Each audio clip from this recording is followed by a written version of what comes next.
All right, what's up, y'all? Mix It Martin is here at the Martin Agency. We just wrapped up Richmond Symphony performance for our annual Martin Days celebration, end of year holiday special. And this year we were fortunate enough to get a small ensemble from the Symphony who came out and rocked the house. It was beautiful. So first of all, thank you guys so much for coming. I'm here with James Crump Wallace and Matt Wilshire. Tell us, I guess we'll start with James. Tell us a little bit about what you do with the Symphony. Yeah, so I'm working on a partnership with the Richmond Symphony called A Celebration of Black Music and Film, which is a show that really highlights the celebration of black music in film. So the show is comprised of different soundtracks and original pieces from black films that we love, and it's just redone in a different way. The goal of this show was to really make the symphony a place that was approachable to black people and black culture, and so this is a great way to kind of encapsulate that with the songs being performed by the symphony. Awesome. Mariah tells me that you are quite the entrepreneur outside of the symphony. So tell us how did you wind up working with the symphony? Yeah, so this partnership kind of started through a LinkedIn message, which turned into a meeting and turned into the start of a great piece of work. And I reached out on LinkedIn, they accepted it, and I came in and kind of pitched my idea, and they said, "Oh, we've been wanting to do something like this, so let's do it." And so we worked on this for about a year and a half. About a year and a half, and so we're looking forward to getting it done in January. Nice. And what's the date on that show? January 18th. January 18th. And we'll have a special guest performance by Butcher Brown, Michael Millions, Rodney Stiff. Naima Burrs is the conductor, who's also an African-American female. So it's really a show for us, kind of by us, and we're looking forward to seeing it happen. Yeah, Naima actually is her brother is Morgan Burrs, who's in Butcher Brown. Yeah. Nice. Which I think it's actually the first time that they've performed with him, like formally being in Butcher Brown and her conducting something. Sweet. So it's gonna be this like family affair too, which I love. And I think that's something that the show was really supposed to do.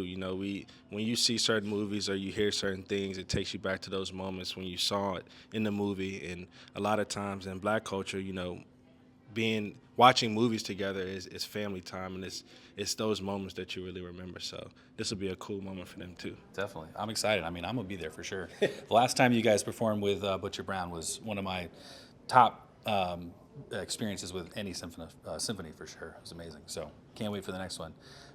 And Matt, tell me a little bit about your role with the symphony.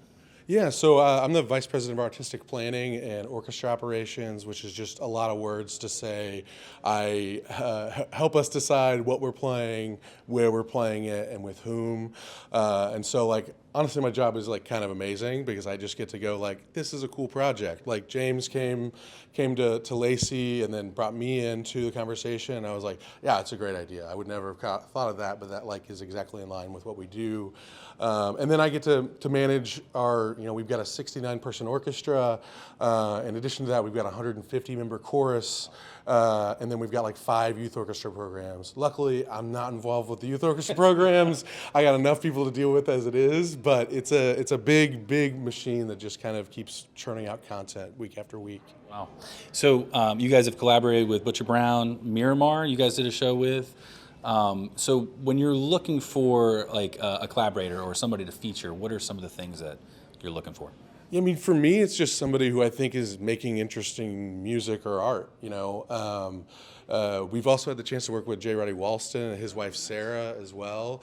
And so, for me, I'm relatively new to Richmond, and one of the things that I recognized really early here is that there's so much incredible talent locally in Richmond outside of this classical scene, and there's always been a giant disconnect between performing arts groups and the rest of the arts scene in Richmond.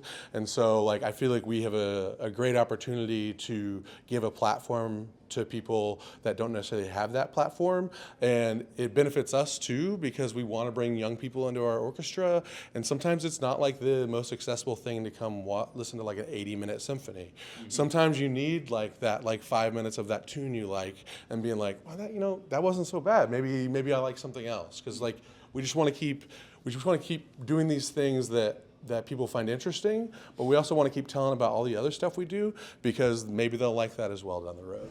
Yeah, a cinema soundtrack is like a perfect way to start because these are tunes that people, like you were saying, you remember that moment when you first heard it. And a lot of times, I think when you make something approachable to somebody, you do something in a way that people already understand and they already know, it makes it easier to get them in the door to open it up for them to explore other things that you already have in place. So. Yeah, I'm totally with you because I feel like a lot of people think maybe they don't like orchestral music just because they perceive it a certain kind of way, and then you're like, oh, but wait, I love that song, or I think it's all classical. Or they might recognize a sample in like a hip hop tune. You're like, oh yeah, I love that tune, and so giving them that kind of gateway entrance way is amazing. Yeah, I mean, when you think about it too, it's like almost everybody will say they like Star Wars, exactly, or they like video games. Right. Like we just did Final Fantasy VII this October. Nice. You're listening to classical music. It just happened to be 8-bit when they first made it. Right. But I mean, the composer of Final Fantasy actually originally wanted it to be like an orchestral soundtrack on PlayStation 1, but data was a challenging thing on disc back then. So they went back with the 8-bit. But like that type of stuff, it's just recognizing that it's all around us and finding ways to connect people to what they already know. Definitely. So dream collaborator, like featured artist, what would you say? Anybody on the horizon or people you're thinking about or would love to work with? I mean, there's definitely a lot of people that are on the horizon that I can't maybe talk about yet right now. But I mean, for me, it's about just like finding the next thing that I'm excited about. Like we're working with Doe Eyes this year to do a collaboration around July 4th, which I'm super excited about, that Andy Randazzo, as part of Butcher Brown, will be a part of. But Richmond has some incredible artists that some of them still live here, some of them don't. I'd love to work with Lucy Dacus down the road. There's just so many that it's hard to really land on just one. All good. Well, thank you guys so much for coming through.